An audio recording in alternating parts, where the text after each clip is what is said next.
kebiasaan masyarakat kita ini yang agaknya susah diajak untuk hidup hemat. Karena bukan soal borosnya ya, kebiasaan borosnya, tetapi ada hal-hal atau faktor X yang membuat masyarakat kita itu tidak terbiasa hidup hemat. Misalkan saja kebiasaan bertamu, kebiasaan menjamu tamu ya, kebiasaan bikin acara, apapun acaranya ya. Pokoknya ada gawe itu ya, sunatan ada gawe, terus ada apalagi nikahan, ada lamaran, ada apalagi, pokoknya semua jadi acara. Nah itu yang akhirnya membuat masyarakat kita itu sering banget banyak pengeluaran untuk acara-acara itu. Nah sehingga jarang ya istilahnya untuk bisa menginvestasikan keuangannya, menghemat keuangannya menjadi investasi, ini agaknya menjadi tantangan berat. Tapi bagaimanapun juga perlu dicoba sih. Nah memang kita nggak hidup di dunia barat sana ya. Kemarin saya baru mendapatkan insight ya di salah satu reels yang melintas di mana di Facebook saya. Waktu itu ada seorang Indonesia, diaspora Indonesia yang tinggal di Belanda, ada yang tinggal di Amerika ya. Mereka ada juga yang di Swiss ya. Nah saya suka tuh nonton konten-konten mereka, diaspora Indonesia yang tinggal di berbagai negara di luar negeri. Ada di Amerika, ada di Belanda, ada di Finlandia, ada di Polandia, ada di mana lagi, Swiss ada, banyak banget. Dan rata-rata mereka menceritakan bagaimana hidup bertetangga di sana itu tidak terlalu sering apa ya istilahnya. Katakanlah misalkan nih ya, saya dengan jadi main ke rumah tetangga itu bukan hal yang sesuatu yang penting banget, kecuali kalau memang ada kondisi yang memang sangat-sangat penting, maka berkunjung ke rumah tetangga itu dalam rangka untuk kepentingan itu gitu loh. Nah di luar itu nggak ada istilahnya iseng nongkrong di rumahnya tetangga gitu. Bisa boros katanya. Nah bahkan nggak ada istilahnya yang di Amerika nih ya, sesama tetangga itu kan saling tutup pintu tuh. Jadi nggak ada istilahnya, wah saya nggak punya terasi nih, terus ketuk pintu ke tetangga supaya jeng ada terasi nggak? Saya minta boleh gitu. Nyempil deh nyempil, besok aku balikin. Itu nggak ada di sana. Ya mungkin di Amerika ada terasi nggak ya? Kalau ada rame dia terasi di Amerika itu. Tapi kalau misalkan diaspora Indonesia kayaknya biasanya mereka ini ya punya kiriman-kiriman ya dari Indonesia untuk bisa dapetin bahan-bahan makanan dari Indonesia. Ada Barok Puri Deta ya. Oke, Puri Delta ya. Thank you. Dia A20 hai. Oke. Nah, ngomongin soal hidup hemat. Nah, ada loh ya sebenarnya perbedaan antara hidup hemat dengan pelit. Nah, kadang-kala nih ya, kalau kita berhemat itu terus kemudian kita itu teman kita itu kadang-kala berseloroh, pelit. Nah, padahal dua-duanya dua hal yang berbeda antara hemat dan pelit. Nah, di zaman yang serba mahal seperti sekarang ini ya, siapa sih yang nggak pingin hidup lebih hemat? Nah makanya. Tapi tahu nggak ya, kalau ada gaya hidup yang bukan cuma soal berhemat, tapi juga soal bijak dalam mengelola uang. Yap, itu yang disebut dengan frugal living. Nah, gaya hidup itu ini mengajarkan untuk lebih sadar dalam membelanjakan uang, bukan sekadar ngirit atau pelit, tapi lebih ke mengutamakan kebutuhan daripada keinginan. Nah ini dia, antara keinginan dan kebutuhan harus kita bisa bedain. Nah frugal living bukan berarti kita harus hidup serba kekurangan atau menahan diri dari semua kesenangan. Sebaliknya, ini soal bagaimana kita bisa mendapatkan nilai maksimal dari setiap rupiah yang kita keluarkan. Nah misalnya nih ya, daripada sering jajan kopi di luar, kan bisa tuh belajar bikin kopi sendiri di rumah. Atau ya pakai kopi yang ya murah nggak apa-apa, yang penting masih bisa menikmatin kopi. Saya aja kopinya yang sasetan aja deh. Murah dan nggak harus ke kafe karena halaman rumah saya sudah saya bikin kayak kafe. Jadi kalau ngopi di halaman rumah ya di teras itu malam-malam nyalain lampu yang berasa estetik gitu ya. Nah berasa sudah nih aku berada di kafe terus buka laptop sambil ngerjain sesuatu. Udah deh ngafenya di rumah aja nggak usah ke kafe-kafe yang satu mahal, yang kedua boros.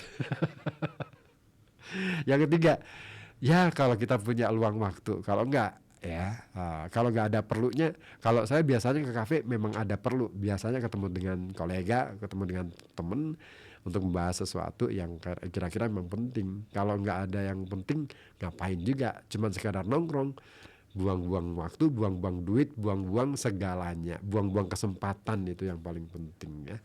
Nah, atau nih ya, daripada beli baju baru setiap bulan, kan bisa tuh kita lebih baik memilih pakaian berkualitas yang tahan lama, ya kan?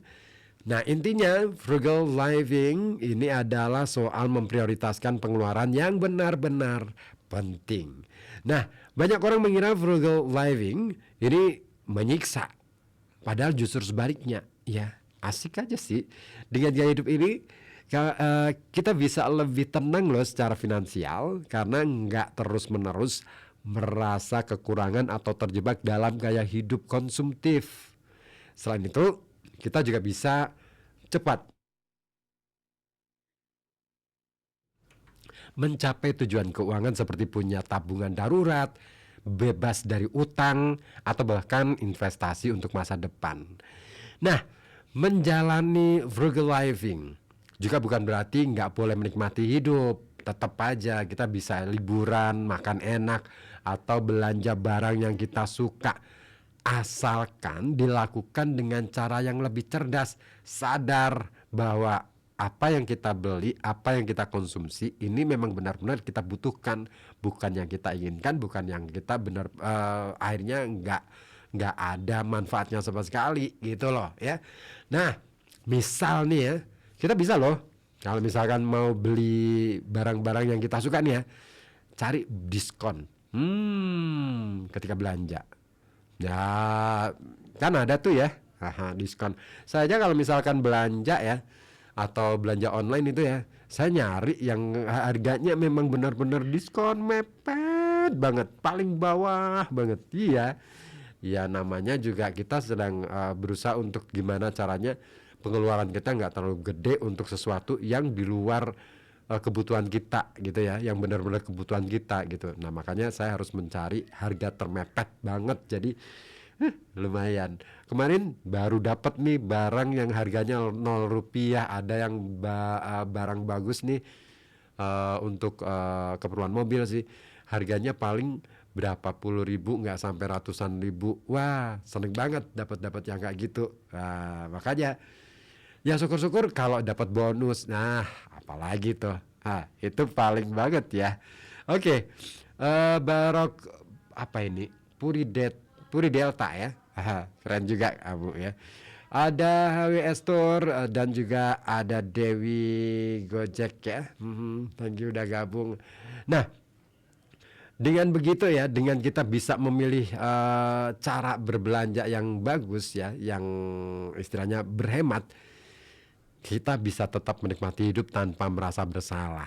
Nah, penting banget tuh.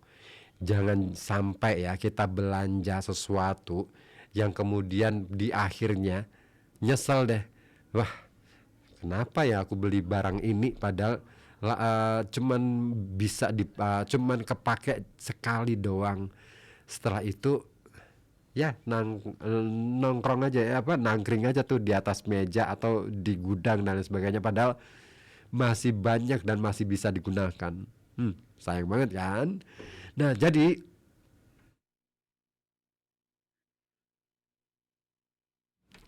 apakah frugal living ini cocok untuk semua orang? Pasti iya dong. Siapapun bisa mulai menerapkan prinsip ini sesuai dengan kondisi masing-masing. Yang penting bukan soal seberapa banyak uang yang pingin kita hemat, tapi bagaimana kita menggunakan uang yang sangat-sangat bijaksana ya. Ingat, hidup ya, hidup hemat itu bukan berarti kita menyengsaraai diri sendiri. Bukan berarti kita hidup sengsara. Justru dengan frugal living kita bisa lebih menikmati hidup tanpa tekanan finansial. Minimal kita tidak pernah punya utang. Nah, itu dia. Saya dengan istri saya udah sepakat sih. Jangan sampai ada utang, jangan sampai ada bond, ada kas bond. Sepeser pun, paling sama temen. Kalau nggak Dina sama Ines. Itu pun paling 100.000 lah, 50 lah, besok udah dibalikin gitu. Kenapa? Ya kalau kelamaan nih ya, sampai seminggu, waduh nggak enak banget, tahu nggak sih? Iya kan?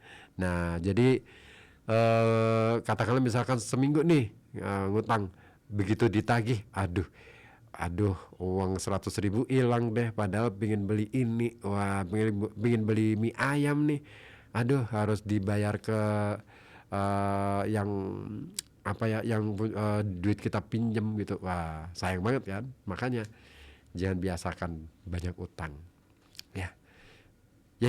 Ya, bisa nggak sih? Bisa dong, bisa ya, bisa. Masa sih nggak bisa? Bisa lah ya. Oke, saya sapa lagi yang sudah di 0855420912. Ada Takim di Ambok Kembang. Kalau di sini hemat pasti dikira medit pelit mas. Perhitungan kalau orang desa ngomong nggak masalah. Peduli amat dengan omongan orang. Gitu aja kok repot, ya kan? Iya, kita tuh kadang-kala ya terpengaruh oleh omongan orang. Terpengaruh, hidup kita itu terpengaruh oleh omongan orang, anggapan orang, sehingga kita itu seolah sedang memenuhi tuntutan orang lain, memenuhi pandangan orang lain supaya sama dan lain sebagainya. Pada dasarnya setiap orang punya cara hidup yang berbeda, punya cara berpikir yang berbeda juga. Why? Kenapa harus menjadi sama? Why? Kenapa harus menjadi sesuatu yang harus dipaksakan benar-benar sesuai dengan apa yang mereka anggapkan? Nggak harus kan? Gitu Takim. Oke. Nanti pukul 4 sore saya akan kembali lagi di Apa Kata Netizen. Kira-kira informasi apa nih yang segar untuk kita bahas di Apa Kata Netizen? Kasih contekan dong di 0855420912. Boleh ya.